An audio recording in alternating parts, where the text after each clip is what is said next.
Bonsoir Mémé, bonsoir tout le monde. C'est l'ancien parisien Choupo-Moting qui permet d'abord au Cameroun de rattraper son retard du match aller à la 22e minute sur corner.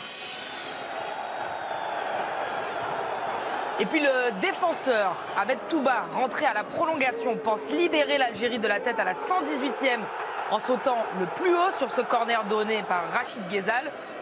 Mais c'était sans compter sur la fougue de Karl Toko Ekambi. Le Lyonnais vient éteindre les espoirs de ses adversaires à 1 minute du coup de sifflet final. Scénario incroyable qui envoie les Lions indomptables au Qatar en novembre prochain. Fin de match cruel pour les Fennecs de Djamel Belmadi. Voici le sélectionneur. Djamel Belmadi. Je veux dire, ça s'est passé en combien de temps 118e et 123e. 118e, 120e. 124e. Ils n'ont pas mené le match pendant, ou même la prolongation pendant 29 minutes. Mais ça aurait été la même chose. Pour Oui, ma pour le réponse, ça aurait été Cameroun, la ça aurait même. été cruel aussi. Oui, mais on aurait dit Et je trouve qu'ils ont été punis quelque part de leur attitude après le but. Je comprends que ce soit très difficile de tenir ses nerfs dans ces cas-là, mais ils ont voulu absolument gagner du temps, ils ont triché, ils ont fait semblant de ne pas pouvoir jouer. Ils ont commis une action où ils ont découpé un adversaire, mais de manière incroyable. Ça donne coup franc, ça fait but derrière. Donc tu es sanctionné pour cela. Ça n'empêche pas la cruauté. Et les images sont bien sûr terribles. Et on a de la peine pour les Algériens, ça va de soi. C'est fou que ça se joue comme ça. Une action, un mauvais hors-jeu, même une passivité, on va dire. Ouais, J'ai l'impression qu'en jouant le chrono, on arrête de jouer. Ouais, Ça fait partie du jeu d'ailleurs, ça fait partie des scénarios.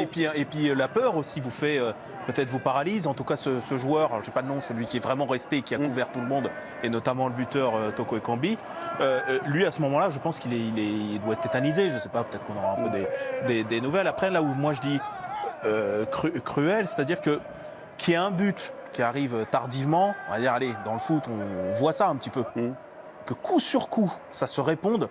Là, on est vraiment dans un scénario proche Tottenham-Ajax, enfin des trucs comme ça, où vraiment c'est à toi, à moi. Enfin, j'ai trouvé ça, complètement. Enfin, on était tous. Ajax, c'était que non, côté, oui, il y avait le renversement, mais c'est vraiment dans les dernières secondes. Tu le vois pas venir quand même, qu'ils vont renverser la situation jusqu'au bout. Là, quand ils marquent l'Algérie, tu te dis en fait, ils rétablissent un peu un truc.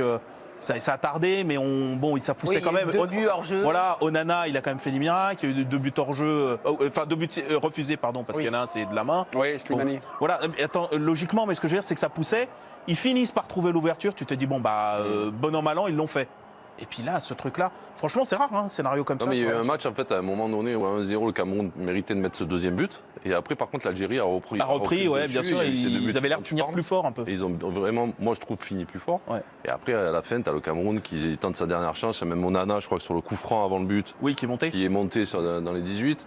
Donc, ils ont tenté le coup. Et puis, comme quoi, dans le football, on en parlait il y a 4 jours. Que l'Algérie avait fait le plus dur, pas forcément. Quoi. Non. C'était ma question. C'était ma question, c'était ma question de l'aléa. Tu vois, là, regarde, c'est des buts. Alors, c'était assez équilibré. Je disais, moi, je trouve que le Cameroun, à un moment donné, méritait le deuxième but. Et puis, finalement, ça s'est inversé. L'Algérie méritait d'égaliser. Mais ça se marque sur quoi? Sur des coups de pied arrêtés. Les 2 premiers buts. Et celui-là, je ne sais plus si c'est une touche ou un coup franc qui se joue vite. C'est un coup franc vite. Voilà, donc c'est des coups de pied arrêtés, ça peut arriver. Après, il y a cette folie dans ce match. C'est aussi pour ça qu'on aime le foot. Moi, j'ai quand même noté les quelques actions. Il y a 2 grosses actions, dont le but d'Eric Choupo-Moting pour le Cameroun. Très bon, hein. Ouais, mais dans le but d'Eric Choupo-Moting en première mi-temps. Après, il y a à 68e minute la double parade d'Emboli. Là, j'ai fait le résumé, on va dire, des occasions fort du du Cameroun. Je trouve. À ce moment-là, on les sent vraiment KO, les Algériens. Et puis après, 56e minute, je note Bedran tout près de la transversale d'Onana. 59e, Slimani oblige Onana à faire une parade. Marez, Onana, bel arrêt, 83e. 92e, Slimani proche du but et qui prend le meilleur sur N'Gale. N'Gale d'ailleurs qui se fait engueuler par Onana. Slimani, 90e, main, donc le VAR l'enlève. Onana devant Slimani, 105e. 110e, frappe de Benasser, parade d'Onana. J'ai quand même eu l'impression, mis à part ce final, qui est un peu surnaturel. Voilà, mais... Oui, mais la fin, c'est l'Algérie, là. C'est les occasions. Là, depuis la 56e minute quand ils sont sortis du temps fort camerounais, après, c'était plutôt pour eux, quand même. Jusqu'au but, oui, Bob. Ce qui est cruel, c'est que depuis que l'équipe d'Algérie a remporté la Coupe arabe, ils marchaient sur l'eau. L'image de Belaïli qui marquait un but de 50 mètres. C'est Il y a eu l'époque de cette la CAN, fameuse il y a eu- invincibilité. voilà. Voilà. Il y a eu cette CAN qui a été décevante, très décevante pour l'Algérie qui était tenante du titre. Et en fait, la dynamique de l'équipe d'Algérie depuis plusieurs mois maintenant, il n'y en a plus. Et en fait, ce qui est cruel, c'est qu'ils ont remporté le match à l'aller, mais dans un match qui était triste, qui était terrible, sur un but où Onana est complètement responsable. Et là, il se passe ce qui doit se passer, c'est-à-dire effectivement, le Cameroun marque, ils sont paralysés, ils se reprennent, ils se créent des actions les plus dangereuses, ils marquent pas, ils marquent à la 118e, l'ascenseur émotionnel à ce moment-là, ils se disent c'est bon, on reprend le mood.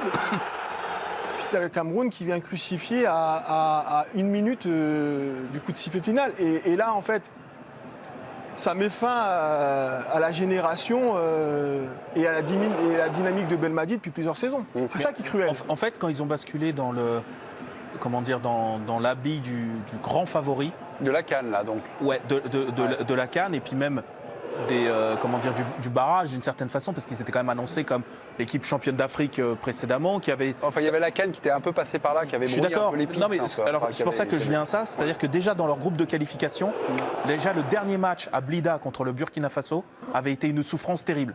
C'est le Burkina, c'est pas non plus un foudre de guerre, et ils avaient complètement déjoué. Et on a eu l'impression que déjà à partir de ce moment-là, il y a une gestion émotionnelle qui était plus du tout la même, où ils étaient à fleur de peau, notamment Belmadi, et il a passe d'armes avec eux. Ça fait longtemps qu'il a fleur de peau, Belmadi. Ouais, mais je trouve qu'il a eu une façon comme ça un petit peu de régler son compte à la terre entière, qu'il a exécuté publiquement de l'or et en appuyant, en faisant un truc. Bon voilà, il faut- Juste titre. à juste titre, non mais Ah oui, c'est c'est pas un peu floué quand même. non mais la décision très bien. Et ce que je veux dire, c'est qu'on a eu l'impression qu'il avait quand même particulièrement tapé dessus, que toutes les conférences de presse, on a l'impression que maintenant il les vivait comme des agressions. La CAN, c'est terrible. Il était, je le trouvais, mais dans un état de fébrilité, de nervosité terrible. Excusez-moi, parce que là, en fait, on entasse des choses et on les empile, et c'est une compilation de petites choses, mais finalement, une que des équipe, petites à quoi ça joue? C'est des petites nuances, c'est des petits glissements, c'est des petites choses comme ça qui amènent à cette élimination ce soir. J'ai l'impression que dans votre Ah, mais raisonnement, après, c'est vous une affaire de empilez détail, de hein. petits détails pour dire, bah voilà, la catastrophe. Non, mais on essaie de la tout expliquer, On mais- tourne Ouais. tout de ce côté-là parce qu'il y a l'élimination, mais à 2 minutes près, c'était l'Algérie qui finalement ratait. C'était la revanche de l'Algérie, la revanche. L'Algérie qui ratait sa CAN et qui était au mondial, et c'était quand même le principal, parce que évidemment ils auraient bien aimé enchaîner avec une deuxième CAN, mais aller au mondial c'était quand même plus important. Là ça se fait pas, et donc on voit tout de façon négative, et forcément on se demande si Djamel cherche des Belmadi explications. va rester en place, etc. Mais sur le match, il craque quand même assez vite. 20e minute. 22e minute, ouais. Très C'est vite. Mboli qui craque en fait. Tu C'est as le aussi gardien. quand même ton capitaine qui est étincelant normalement, qui ce soir n'est pas un grand, c'est pas un grand Mahrez. Je veux dire, tu as un grand Slimani Ça fait un moment en sélection. qui est très souvent très bon Cannes très avec la sélection, mais tu t'attends à avoir un grand Mahrez ce soir parce que c'est ton monsieur plus, c'est un joueur exceptionnel, il joue à City, c'est ton capitaine, et ce soir il te porte pas. Mais ça fait quelques temps en sélection qu'il est moins bon. Il y a un truc sur lequel je voulais brancher, c'est la gestion des émotions. Est-ce que c'est un paramètre qui est clé? Gestion d'un avantage acquis à l'aller, à l'extérieur. Le Cameroun ne s'est pas incliné depuis très très longtemps à domicile, depuis 98. Et sur la gestion des émotions. Est-ce qu'en fait c'est ça, ce soir, ce qu'ils n'ont pas réussi à dominer, c'est la gestion de leurs émotions? Est-ce que ça ne s'est pas joué, on va dire, footballistiquement, mais dans les tronches? Après, l'événement, il n'est pas facile à gérer. Hein. Ah non, mais c'est... Pour le coup, c'est pas une équipe qui est arrivée sur cette confrontation-là en confiance. Le Cameroun est quand même arrivé avec plus d'éléments. Ils sont quand même finis 3e de la CAN. Ils avaient quand même quelque chose. L'Algérie, depuis quelques mois, ils n'ont rien sur quoi se reposer. Je veux dire, même au niveau de l'animation aujourd'hui, on l'a dit, Mahrez était transparent. Slimani fait ce qu'il peut, parce que voilà, au niveau de l'attaque, ils sont pauvres. Boudjena n'était pas là. Slimani, il fait ce qu'il peut faire. Moi, ce que je trouve dommage, et je rebondis sur ce que disait Sébastien, c'est effectivement Belmadi, depuis quelques mois maintenant, en conférence de presse, il est vachement agressif sur le terrain, il bouge beaucoup, il y a une espèce de nervosité qui transmet, ou je sais pas, chose qui c'était pas forcément ce qu'il faisait il y a un an. Et je pense qu'à un moment donné, ça peut influer. J'ai toujours trouvé le mec cash, même quand ça gagnait. Vous l'avez vu là sur le terrain? Un petit côté sergent-chef, quoi. Il faut pas... Attention, faut- attention. Hein, Et en plus- les conférences de presse en Algérie et dans plusieurs pays africains, c'est pas Didier Deschamps Paris 15e ou Clairefontaine. Là, là ça découpe et parfois, franchement. Avec outrance. Oui, Hein voilà, l'outrance Ouais. est le bon mot. Merci pour ce mot. J'allais dire quelque chose d'un peu plus outrancier. Oui. Mais Ça fait 12 ans que je fais donc l'équipe c'est du pas soir, donc facile outrance. de. Vous êtes tellement bon. C'est pas facile de garder son calme. Hein. Ouais. Un petit tweet de téléspectateurs, parce qu'on parle de l'Algérie et également le Cameroun. Le Cameroun à la Coupe du Monde, ça doit quand même vous évoquer certains souvenirs. Moi, j'étais minot, 82 déjà, et puis 90 avec le show Roger Milla. Le Cameroun, Et puis même, il y a eu le changement de sélectionneur juste avant les barrages. là. Antonio Conceição, donc viré par le nouveau président de la fédération du Cameroun. Samuel Eto'o. Voilà, Samuel Eto'o. Et t'as Rigobertson. Et qui choisit tu vois Rigobertson. les images de lui aussi. Et t'as donc c'est Rigobertson fort. qui est donc l'adjoint de Samuel Eto'o. Et on parle que de l'Algérie, mais le Cameroun, c'est génial de les avoir aussi à la Coupe du Monde. Il y a quand même énormément de joueurs aussi qu'on connaît. Là, c'est encore un joueur du championnat de France qui leur offre la qualif. C'est pas une très grosse génération de Cameroun quand même. Hein. Oui, mais c'est quand même une bonne nouvelle d'avoir le Cameroun à une Coupe du Monde. Oui, ça, c'est une bonne nouvelle. Enfin, de toute façon, il y avait une des deux équipes Oui, qui non, mais avait bien sûr. Mais là, on parle que de l'Algérie parce que le scénario, il est cruel pour l'Algérie, mais il aurait été tout aussi cruel pour le Cameroun. Moi, je suis inquiet pour. Déjà, on peut rappeler quand même une forme, enfin, en tout cas à mes yeux, une forme d'injustice pour le continent africain avec ses 5 qualifiés. Alors qu'il y a parcours, plus il de est fou. 50, Le parcours il y a est fou. plus de 50 nations, je sais plus, c'est plus de 50. 54. Donc c'est quand même très très dur de se qualifier.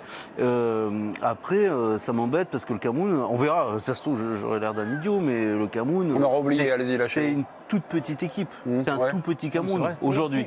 Mais tu n'avais aucune assurance que l'Algérie fasse une grande Coupe Jamais du Monde, d'assurance. tu Je suis vois. d'accord avec toi. Non, mais c'est une plus grande génération de l'Algérie que cette génération du Cameroun. L'Algérie a fait une très belle Coupe du Monde en 2014. Après, tu n'as aucune assurance. De toute façon, sur les qualifiés africains, là, je veux dire, en 2018, on attendait le Maroc. En tout cas, j'attendais le Maroc. Bon, finalement, ils étaient dans un groupe de la mort. Ils n'étaient pas sortis. Enfin, là, c'est compliqué d'annoncer une équipe africaine sans savoir en plus, évidemment, les groupes dans lesquels ils vont tomber. On en parlera vendredi lors Oui, de mais tirage au le sort, Sénégal, par exemple, C'est costaud. c'est costaud. Ouais. Ils vont peut-être se planter. Non, mais c'est costaud. Ils seront peut-être éliminés au premier tour. Mais là, sur toutes les lignes, il y a Mais c'est parfois des meilleur que très grands l'Algérie, joueurs. largement meilleur.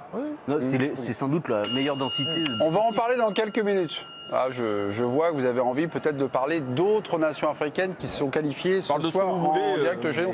mais- Ne vous inquiétez pas, la Et maison est Johan ouverte arrive jusqu'à... après la pub. Comment Et Johan arrive après la pub. Non, mais Johan est là. Johan me regarde, je lui dis ça va, est-ce qu'on dit pas trop de saucisses Il dit non, ça va, c'est bien. Il contrôle et il...